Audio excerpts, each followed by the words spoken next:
Everyone has a bright light inside of them that deserves to be seen by the world. That's why it's time to shine the light on the extraordinary who are accomplishing phenomenal things. This is the Shine Out Loud Show with Lillian Ogbogo. Good morning, good afternoon, good evening, wherever in the world you are. Yes, you know what time it is. It's another episode of the Shine Out Loud Show with me, Lillian Ogbogo. Now, I am excited because I have a woman on here who is doing, let's call her the Upwork, the people per hour. Let's call her the mistress of disrupting the fashion industry with tech. Let's call her the founder and the creator of StylzMag. I'm talking about Candy-Elie Graham. Hey, Candy, how you doing? Hi, what a wonderful intro. Thank you so much. I'm doing fine, Lillian. You are welcome. You're welcome. And you know, the intro is well and truly deserved because, woman, you are doing some fantastic things. So let's jump in. So let's start with this. People may know of you as the founder of Fashionista Sista. So who were you prior to Fashionista Sista? So prior to Fashionista Sista, I would have been very young, actually, very early 20s. And I used to work in TV. Okay. So I was a production runner. Then I went on to become a series producer for a Christian youth talk show called Keep It Real. Okay. And I ended my TV career as an assistant producer for Sky TV on their live interactive gaming channels. Oh, now that's awesome. That is really awesome because you're talking about early 20s. This is what you started doing. And then you went from that into marketing. How did marketing come into play into all of this? It felt like a natural transition. Because whilst I was doing the Keep It Real talk show, I did a lot of the marketing and the branding and the promotion, but it's not what I studied at university. Okay. At university, I studied content creation for broadcasting and new media. So I went to what was at the time, maybe, I don't know if it still is, it was one of the top schools to go to if you wanted to get into television. Okay. It's called Ravensbourne College of Design and Communication. So, so as I came towards the end of my contract in Sky, I had a moment where I kind of felt like I really didn't want to work in TV anymore. There were some things I saw that I was uncomfortable with. I loved fashion, I loved marketing. And so I went and I did a postgraduate diploma in marketing communications. And that kick-started my marketing career. It helped the transition, So it helped the transition. You did the education. You know, the Nigerian parents must be so proud. Look, I have my child. She has her first degree. I think until I get the doctorate, they're waiting for the doctorate. Listen, now, Nigerian parents are not easy. They're like, yeah, we know, but your cousin is a doctor and a lawyer at the same time. What are you doing? Exactly. But yeah. Okay, so you had all of this, you were working in marketing. Then what led you to say, I was going to create Fashionista Sista? It was a lack of representation in the digital sphere at the time. So you had Facebook, there was MySpace, there wasn't Instagram yet. So Instagram did change the game, but there was no Instagram. And I loved getting dressed. I loved doing my makeup and doing my hair. But other than my favorite publication, which is Black Hair and Beauty magazine, there wasn't much that was based in the UK that was representative, in my opinion. And there wasn't much online. So I got together with a few other friends and we spoke about how can we put more representation online? How can we put more inspiration online? And the original idea for Fashionista Sista was to have online style galleries. Right. So I'm Nigerian, and when we go to our cultural celebrations, we like to wear our traditional wear, you know. Yes. Everybody gets the same material. It's called ashoebi, and you sew it.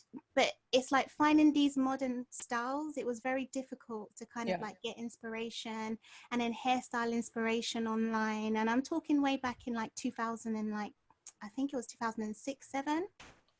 That So would have been a very tricky thing to do, because exactly. even when you mentioned MySpace, and I'm thinking, Jesus, there's some people who are alive that have no clue what Yeah. MySpace is. I almost feel the need to kind of say to them, it's like what we had before there was the introduction of Facebook.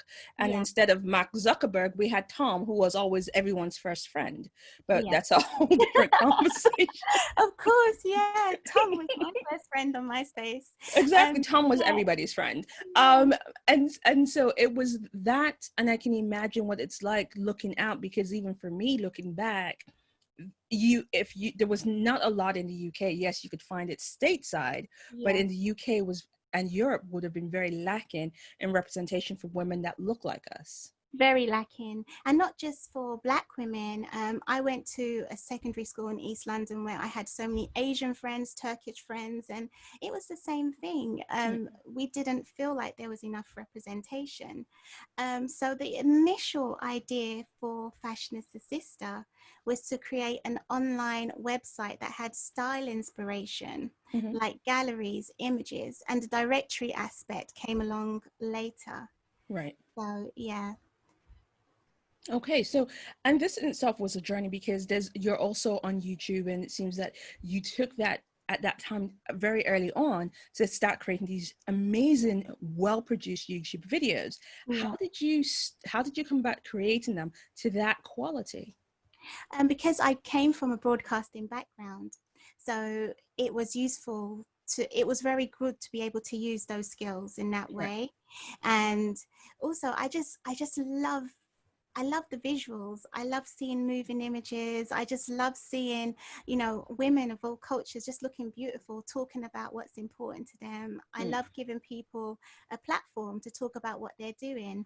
And that is what we did through the YouTube channel. We gave up and coming artists, we gave fashion designers, we gave people that were doing big things in, you know, Afro fashion and beauty at the time, an opportunity to come on the channel and talk about what they were doing.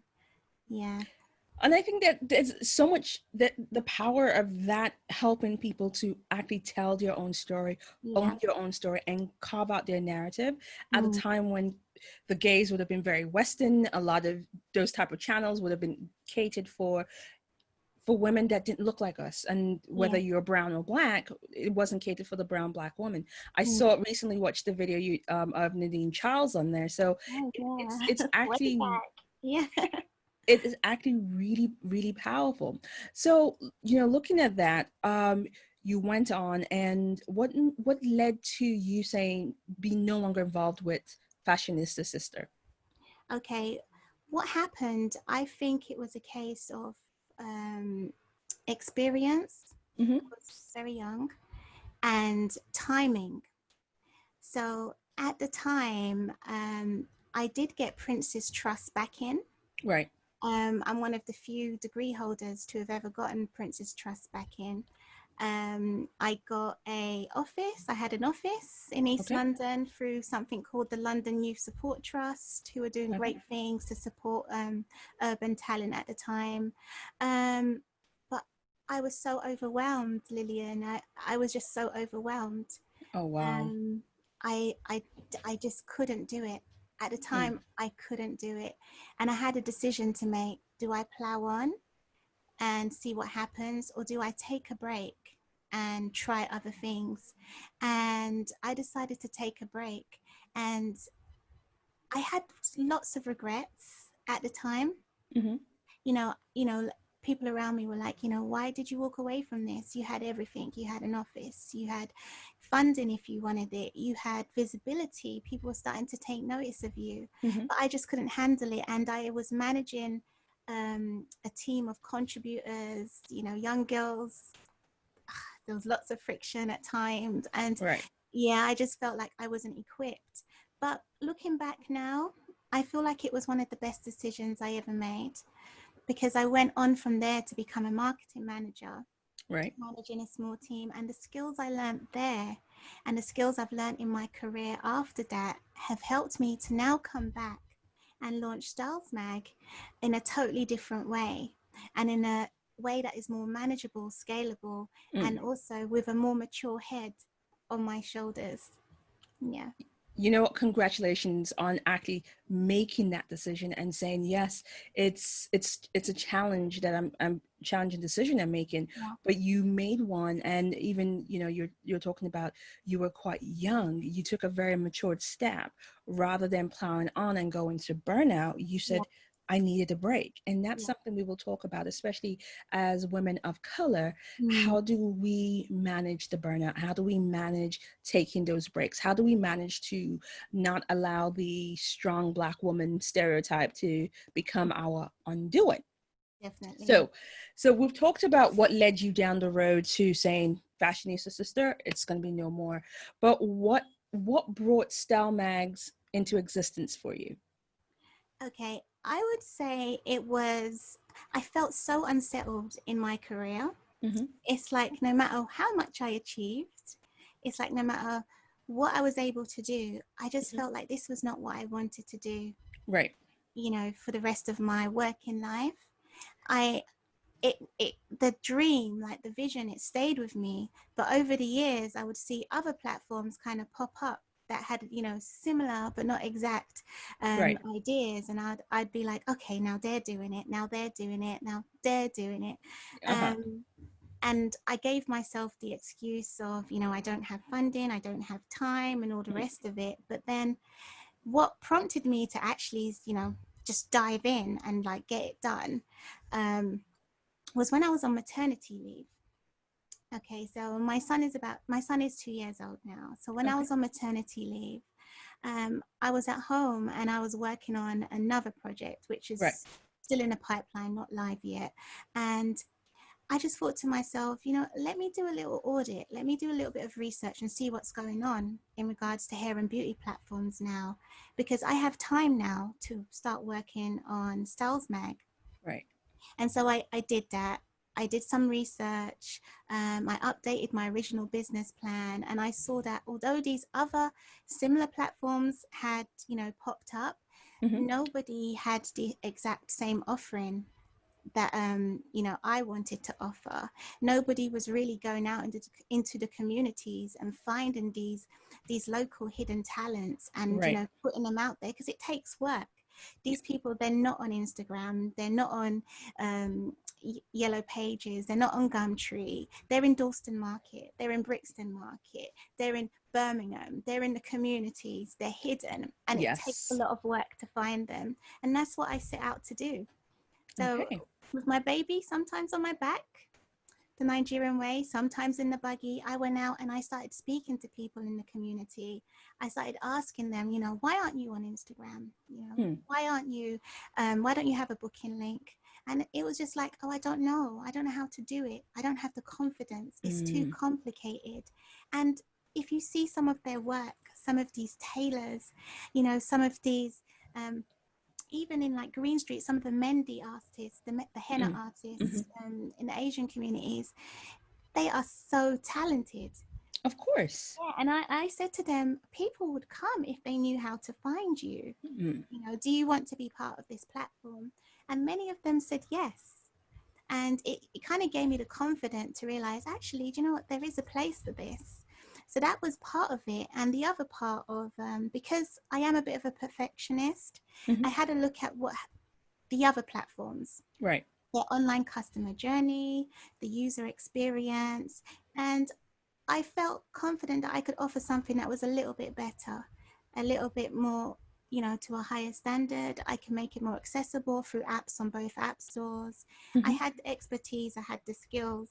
And so I started working on it. It wasn't easy, Lillian. It was not easy. I cannot, you know, anyone that will think that it is easy, well, we'll say, okay, go do it and try and come back and report. It never is. Yeah, it wasn't. So, you know, I don't criticize any of the other platforms or how other people do it. I wasn't criticizing what I said. I just recognized I could do it a little bit different, because I know how hard it is to get something off the ground, and I know how hard it is to keep something off the ground. Over the past month, because of my amazing PR person, Ronke, from Ariatu PR, you know, I've been getting some exposure. But what people don't realize is I actually launched last year. Right.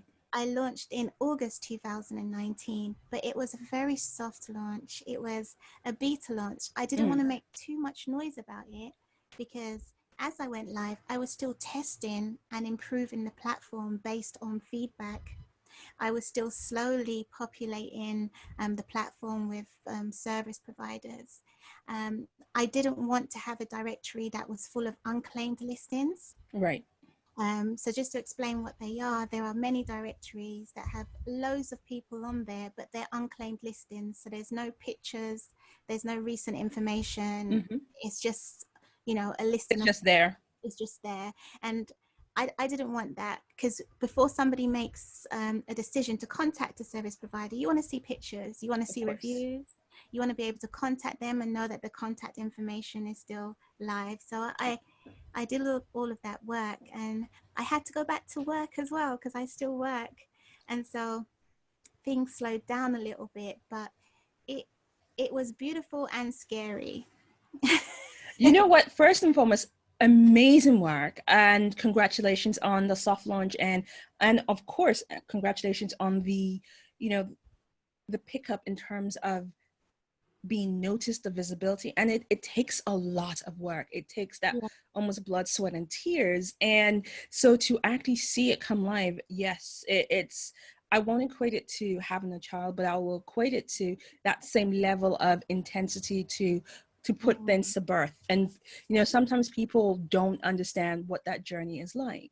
And so I love that you've put the time in. You wanted to make sure that it was right for your audience. Yeah. And yes, I have to say it. I do love Ronke Lawal. I think she's amazing with what she does as well. Yeah. So you've done this in a year, you've brought this to life, you're still working as well, you're managing motherhood, so you're doing a lot of things. But let's go back to StylzMag for a minute, just so that we get a full sense of what this creation is.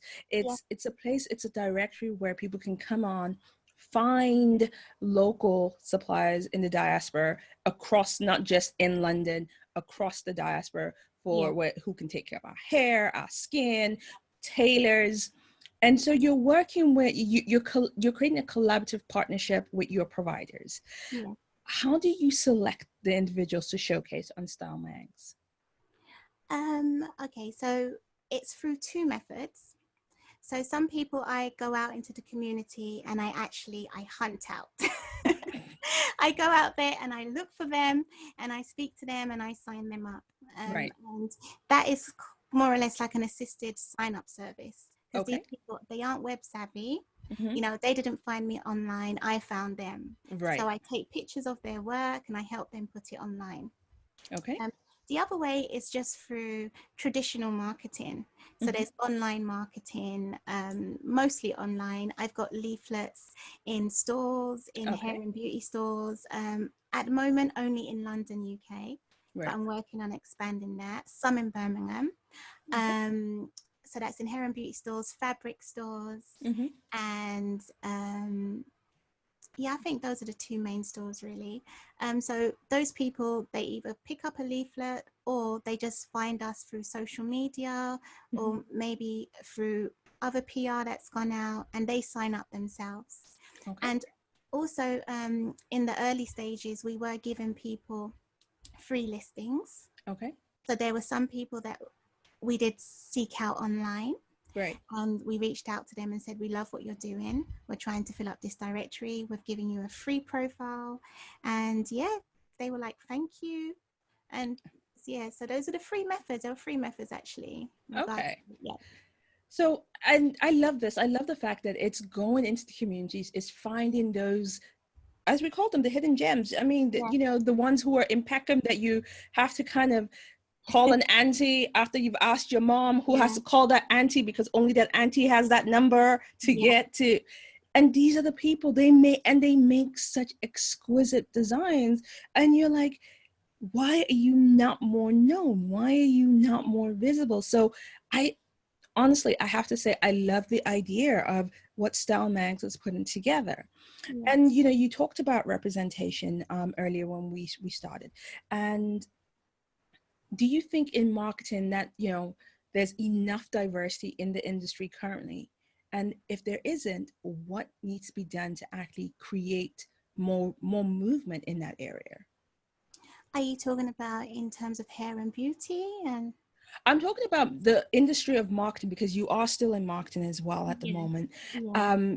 Because we're talking about representation, and we'll come into the representation for the Yeah. conversation around representation for hair and beauty. But I'm thinking of the Yeah. industry itself, because when you think of marketing, you think of the big marketing corporations. Even when we think of PR, it's still the gaze is going towards white owned companies Yeah. or white marketers, white PR executives, when you have exceptional people like Ronke Lawal, Yeah. who is an expert in her field. Do Yeah. you think that we still need more diversity in those industries? Definitely. Definitely. We definitely do need more diversity in those industries. It's getting better. Mm-hmm. And I pray it continues to get better. Um, Sometimes I fear that, you know, especially for Black people at the moment, there's an element of tokenism in the corporate world. I don't know if I can say that. Can I say that? But it just You feels like just did. You just did.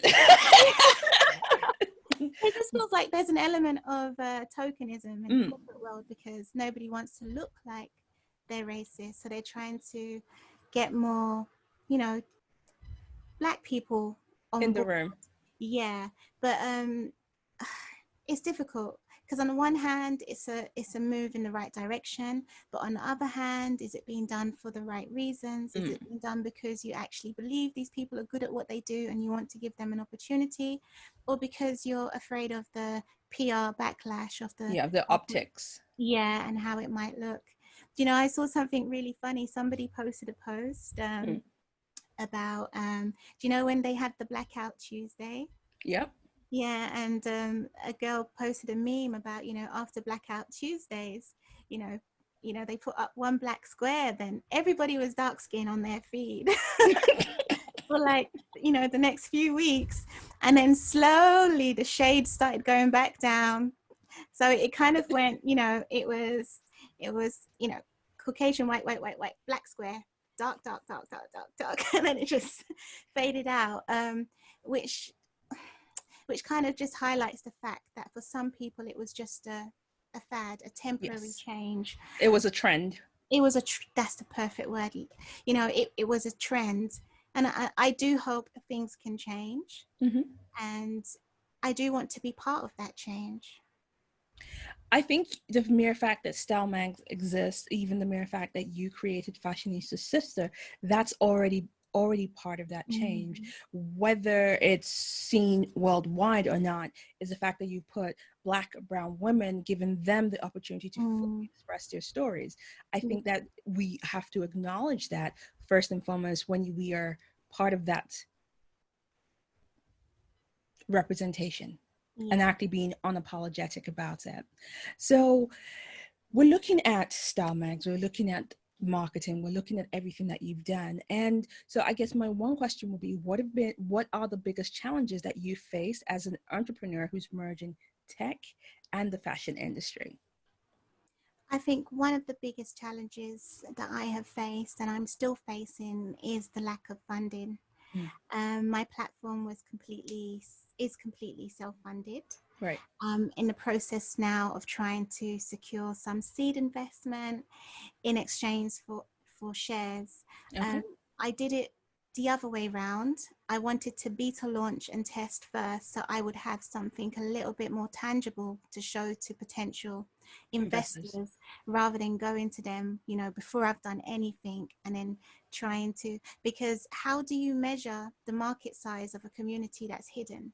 You know, there are no statistics to say there are this many, you know, African aunties that sew in the markets, or you know, Asian aunties that sew, you know, in shops that are above other shops, you know, those kind of things. So I wanted to have something that I could take to investors to get that funding.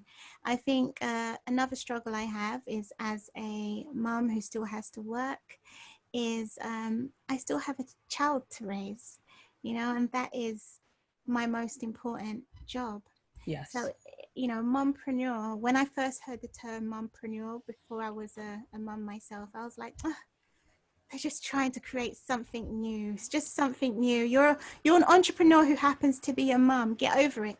But I do think we kind of need our own title, because we're doing a lot of things at the same time. And if you do have to work on top of that, then, you know, I have so much respect for you, because I know exactly what it's like. So the next step for me right now is I'm trying to secure some seed funding to help expand, because I need a team. Right. I have people that come on board ad hoc, some for training, some for payment. But, you know, I could do so much more if there were 5 candies. You know what? I believe that if there were 5 candies, you will take over the world. So, but yes, I do recognize the need for a team is absolutely crucial. And I think one of the Kool-Aids that we've been sold in the entrepreneurial journey is you have to go it alone. You have to, you know, you do everything. I'm like, yeah, no, you can't do everything. So yes, I love the fact that you're like, nope, I need a team to accomplish everything I need to accomplish. Plus I have to raise my son.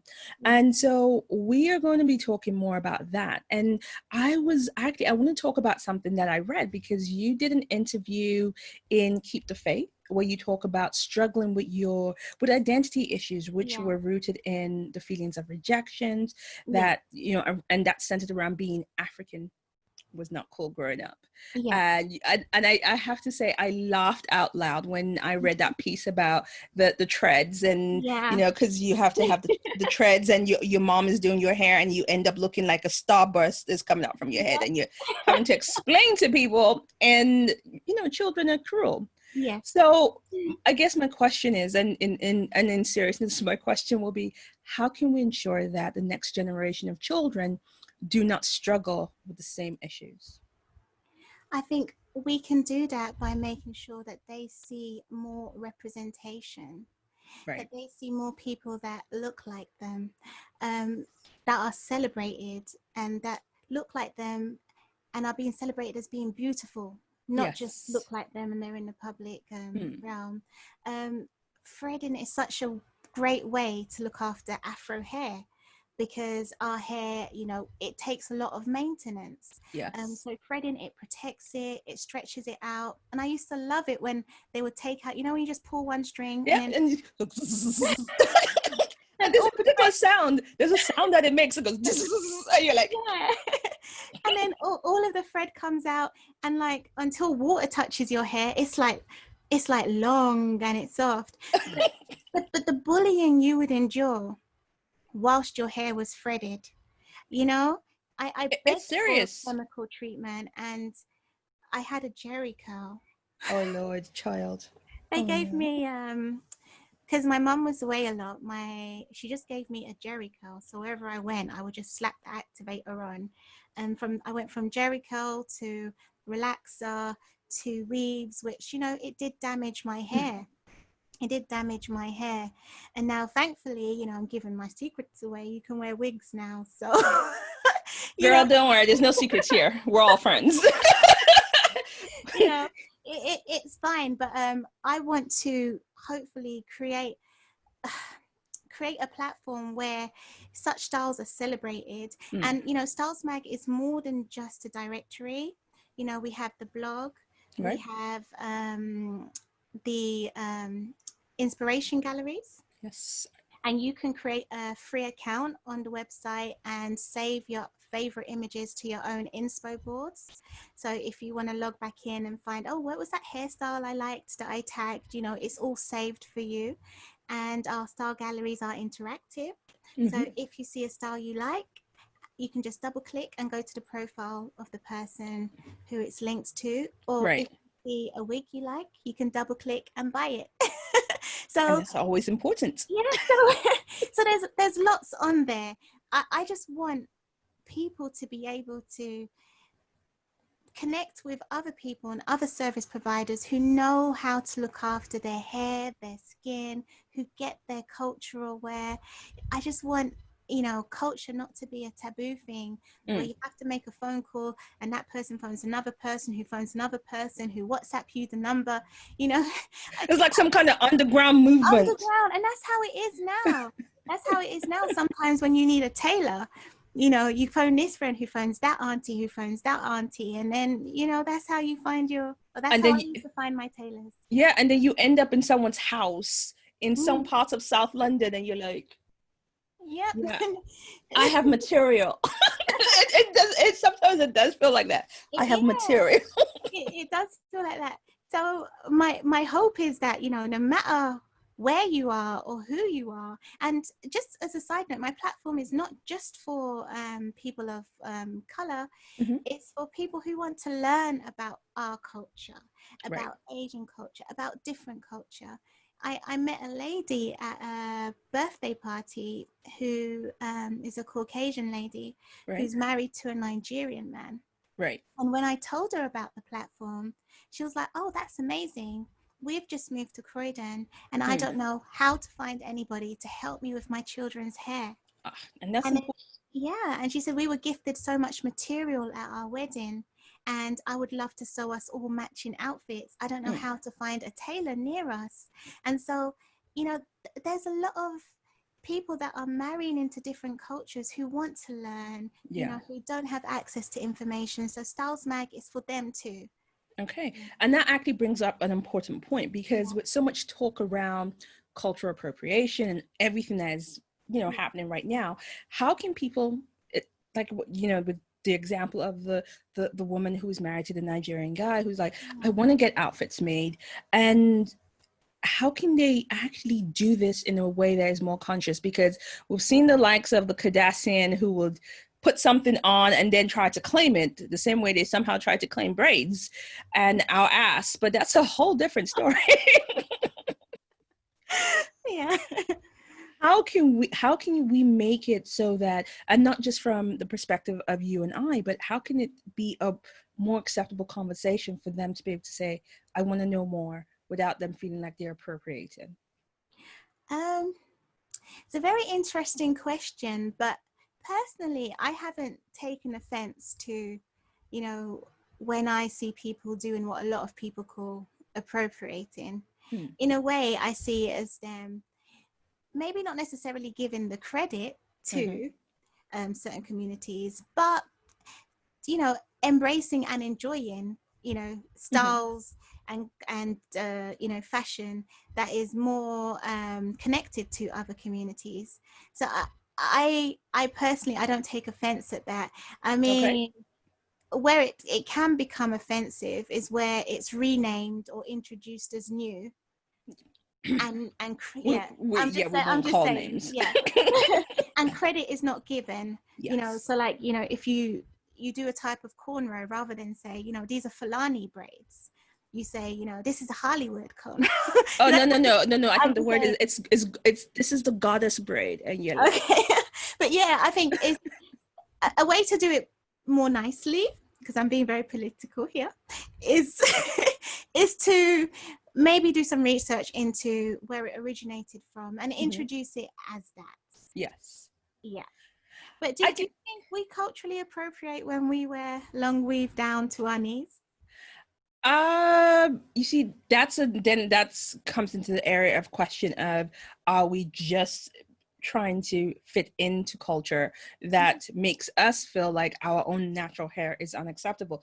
Can you imagine going into, I used to work for a lot of banks. Can you imagine me working, as a project manager, going into work with my hair in thread and it's done in the basket? You know, the basket style that is then interlocked at the top. Yeah. And I rock up for my first day of work. Can you imagine what that would look like? Or I've done, you know, cornrows and done the ones where it claps at the back and there's a bit to the side. Can you just imagine the conversations that we'll have to have with HR? So the question is, are we appropriating or we are trying to assimilate? And then that becomes a whole different question. And so when people say, yeah, but you wear wigs, and I go, well, because if I don't, you consider me unprofessional, you look at me as my style as less than, and then that's a whole different conversation. Now, thank God there's now the whole movement where natural hair is becoming more acceptable and more visual, and even the wigs that we now wear, not saying this is, we can now have our hair like this. We can now show up more. I can do braids and do a braid style with an undercut and something and look like, oh, you're being rather exotic and funky. I'm like, whatever you want to call it, it's fine. Yeah. And you can still kind of, so it becomes a hard question. And so for me, I think, like you said, appropriation, sometimes it becomes a step too far in that quest. I think for me, sometimes when you see people who are wearing something and they do it not to make fun of, but they're doing it because they love the style, they think it's beautiful, and they may not be educated on the history. Yes. I think instead of vilifying, I think educate. Yes, definitely. That's how I view it. So if somebody wants to wear something from what I consider culturally mine, I will explain if they're doing it wrong or go and trivializing, then I take umbrage. But if you're saying to me, I love this, I've seen, when you go to your parties and you see these women wearing these big things, and I know it's coral beads, so I've bought them and I'm wearing them, and then you explain, yeah, but it's only worn at a particular time, and that's why people are looking at you funny, because it feels like, and you explain. Yes. And if the person takes the explanation, then it's all good. But like you said, when somebody comes up with cornrows and that is Fulani, and then rename it Goddess Cornrow, and you're like, it's a different, I totally understand. It becomes a different thing. So you know what? So I think that's a good place to leave that conversation. Just one thing to add off the back of that, through the blog on StylzMag, I have been trying to educate people on cross-cultural beauty as well, not just Afrocentric, but Asian as well. Like, for example, henna, the henna art. I've noticed it's crossed over a lot now. Everybody kind of does it. It's it's more of a temporary tattoo now than a cultural thing. Whereas originally it's part of the bridal ceremony. Your family come together, blessings are spoken over you, and that is how it's done. So sometimes I do wonder, how do these communities feel about other people now just using it as patterns, sometimes putting henna on their bum as like a tattoo. It's like there's a lot of education needs to happen, and I don't think the average person just intends to be really disrespectful to other cultures. They just don't know. And I think and we all are to some extent culturally ignorant to we are educated, and and even within our own diaspora, when we look at what's African and everybody wants to wear a particular pattern, and then kente becomes and I'm sure Ghanaians are like, no, that's not how you wear it, darling. so I think there is that education that needs to be had across the board, and I'm so glad that StylzMag is doing that. So we're looking at trends, we're looking at things that are happening, we're looking at strides, we've spoken about the changes that are even happening in hair. So from your perspective, what strides in hair care and fashion has grabbed your attention in a positive way? I think you touched on it earlier, just women having the confidence to embrace their natural hair texture. I think it's such a beautiful thing. And also women feeling more informed about the brands that they are supporting. Being more willing to support, Black owned brands when it comes to Black makeup, Black hair care. And I just think it's beautiful, and I think it's something that's going to continue to progress. And it will be so beautiful if we have a generation of young women that are growing up and are seeing, more of the Wakanda, more of the Black Panther type of representation, more beautiful Afro hair. And not just, sometimes when I talk about Afro hair to, Right. people who are not, Black, they immediately assume, mixed heritage hair, those kind of curls. But then they don't understand, there's different textures. There's the 4C, there's the coarse one, there's the one where, can be this long, one drop of water, bam, it's like it's like this. And I think it's a really beautiful thing that women are learning how to just embrace their natural hair. And also during lockdown, a lot of women just gave their skin a break. Yeah, I must say that we had no choice. We had no choice. This is one of the first times I've put on makeup in a long time, and I've actually gained so much confidence over lockdown in not having to wear makeup that I don't wear it every day anymore. Even if I'm going out like to the shop, it's fine as long as I've got eyebrows so I don't look like a thumb. It's it's all good. But Sorry, did you just say not look like a thumb? I severely overplucked my eyebrows, and so there's hardly anything there at the moment. But as long as I've got brows on, Lillian, I'm good. But yeah. Okay, that sorry, that threw me. Okay, so I get that, and and actually, I have to say, with this lockdown, it gave a lot of us a moment to actually see what we actually need, and some of us, I've never been one to do the contouring and stuff like that, but just being able to just touch skin and be with your own natural skin, I think was a very, very powerful thing as well. Yeah. To happen. So, we're looking at everything that you're doing, and we're going to say, what are the top 3 things the top 3 lessons that you wish you learned before setting up StylzMags? Oh, wow. Very good question. Lesson number 1 is, if it's cheap for a reason. Yeah. A lot of the corners that I tried to cut in the early stages to save money not only cost me more money in the long run, they cost me time that I couldn't afford to lose either. Right. Yeah. Second lesson is, do your research before you outsource certain aspects of your business or take on board freelancers.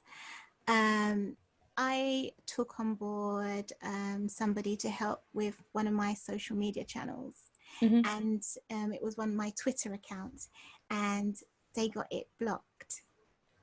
So, so I kind of learned the hard way that sometimes the reviews that you see on these like these platforms for hiring freelancers, they're not always legit. Always do a trial run first, monitor them if you can. I was a bit too trusting in that instance. And the third lesson I wish I learned was how important confidence is. Because there have been times where I have been so tired. I feel like I've done so much, progress is slow and all the rest of it. And in those moments, it's like my confidence levels sink, and I'm unable to actually see that actually, wow, you've actually done so much. And it's just the importance of being able to cheer yourself on, or having people around you that can cheer you on when you get to that stage. A year in, it's a lot better now, but had I have kind of built my support network earlier on, I think I would have been able to handle certain setbacks a little bit better. Those are very powerful lessons, and thank you for sharing them with us. Yeah. So we've come to that point in the show where we get to talk about our So Loud moment of the week. So, Candy, what is your So Loud moment of the week? So my so loud moment of the week, I'll speak directly to you guys. My so loud moment of the week was having an interview that I did with Just Entrepreneurs Mag, featured as a woman in tech. Thank you. For me, this was a big achievement because I felt like a lot of the technical expertise that I've kind of gained along the way wasn't really being acknowledged or recognized. People see you as an entrepreneur, you know, there's so many entrepreneurs, but I actually had to learn a little bit of coding. I had to learn about, you know, different databases. I had to learn about keeping people's information secure. So it was lovely that this platform, you know, what they honored me in that way as a woman of tech and allowed me to share that aspect of my story. Awesome. That is actually incredible. So where can people read this Yeah, I think if interview? you can just go to justentrepreneurs.co.uk, and just if you look in their menu, they've got an interview section, and I am in the women in tech part of that. All right, so we'll have that link in your bio on our show page, and so that people can go in and look at that as well. So well done with that. So you talked about, you know, confidence being, you know, dipping. You talked about all the other things that you have experienced on your journey. So when you first started, how did you move past feeling like, you know, that feeling that comes up where you feel like you're an imposter, you don't know what you don't know. And so how did you work through that? Okay. I think it's really important, first of all, to say, you know, there's a fine line between narcissistic denial and fear and, you know, low self-esteem. I didn't want to just on the back of what I believe, allow myself to think I had a great platform and I was doing well. One thing that did give me confidence to keep going, other than, you know, like my husband or my son who thinks everything's amazing, mommy, it was feedback from people who are actually using the service. You know, when I would go out into the communities and I would speak to people and I would show them, like on my tablet, you know, this is the platform. I'll show them on my phone, look, it's responsive. So even on your phone, what phone do you have? Oh, don't worry about it, it will still work. You know, I was able to demonstrate that this is not some technological thing that doesn't work properly, that's scary. And to see them use it and interact with it. And also, I think when people started registering themselves on the website, and I would wake up and there'll be like 4 or 5 new people registered on the website, I'll be like, it works. You know, it actually works. The process works. Everything was fine. They didn't email me. There was no problems. And that gave me confidence, just celebrating the small victories and not being afraid to make improvements when you do come across something that's not working as planned. Yeah. That's amazing. And so let me ask you this. What advice would you give your 18-year-old self? Oh, I would tell my 18-year-old self to be confident, to enjoy this time now, to not worry so much about your peers or how things are, or, you know, how you think they should be. Just enjoy it, try everything, you know, explore everything and find out what you like, and just do it knowing that in the future everything's going to be okay. Yeah. Great advice. So I think here's this question, because you touched on it, being that you're founder of a business, you are a mom and a wife. How do you balance your time, or is balance an illusion? No, it's not an illusion. You have to balance it, or you burn out. I was asked a similar question for the Just Entrepreneurs interview, and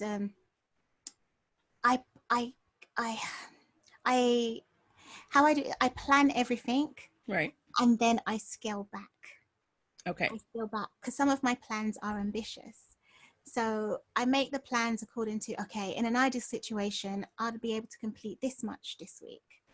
But then I revisit it and I'll be like, okay, I can just do this much and the platform won't fall apart. It will still be okay. So let me just do this much.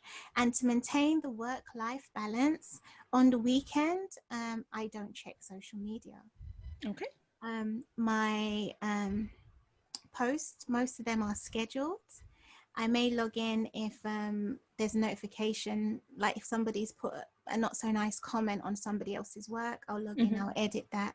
But I take a digital break on the weekends as much as possible in regards to social interaction. I wake up around 5 a.m. Okay. So between like 5 and 7, sometimes like after I've had my time of prayer, because I'm a woman of faith, I will catch up on some work then. Yeah, and in the evenings I chill out with the family. That's very important, especially the fact that I like the fact that you say you take that digital break and you make time to just unwind. And I think it more and more people are getting to that point of we need that real time, real life time rather than just being stuck to the phone. Yeah, well, you can burn out, and if you burn out, you're not able to continue doing what you do. And I think if you set yourself up to do too much, you can set your business up to fail before it's really had time to root itself firmly into the ground.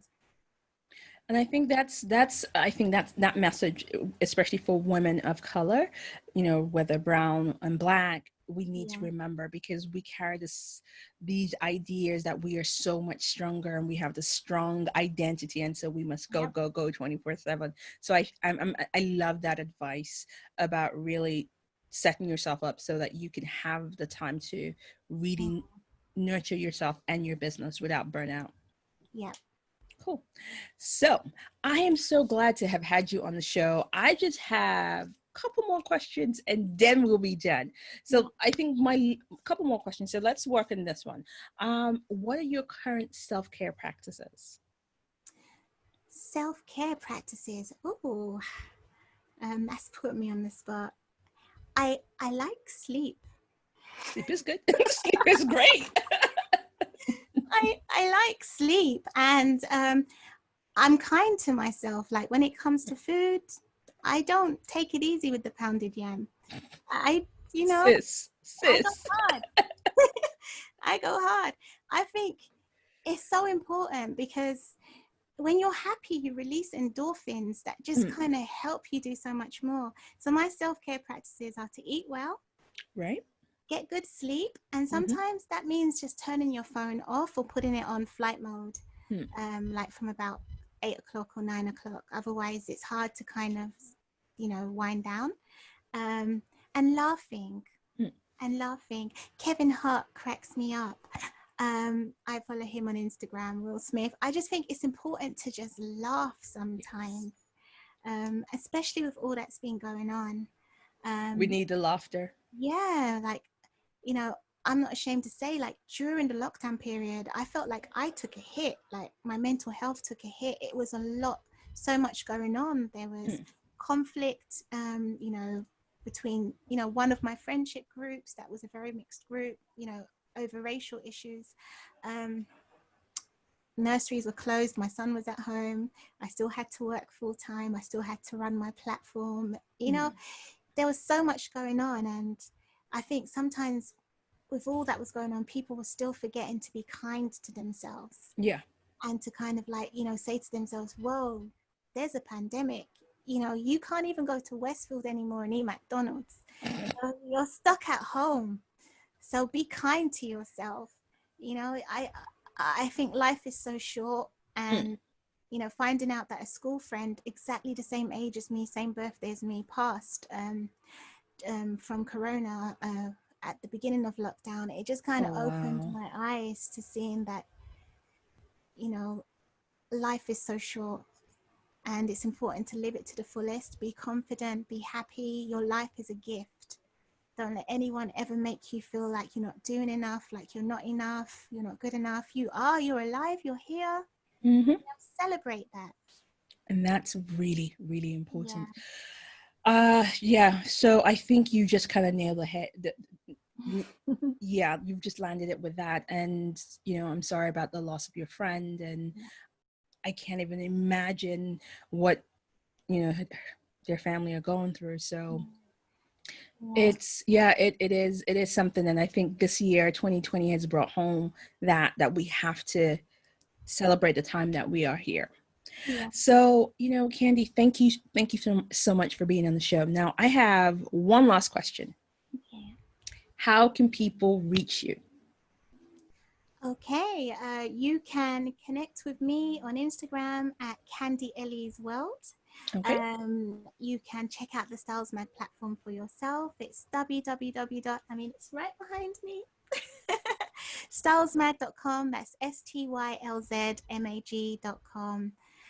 Yeah, we are very friendly. I mean, I am customer services. I am marketing. I'm everything. I'm just for now. Just for now. So if you get in touch, I will look after you. Yeah, so get in touch, say hi. And Lillian, thank you so much. Thank you so much for having me on your show.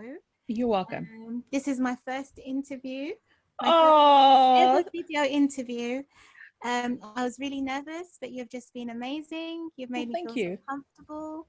And yeah, I can't wait to see it and to share it. So thank you so much. It's been my absolute pleasure. And, you know, I got the call from our favorite PR person. I couldn't say no. So, but it's been delightful to have you on the show.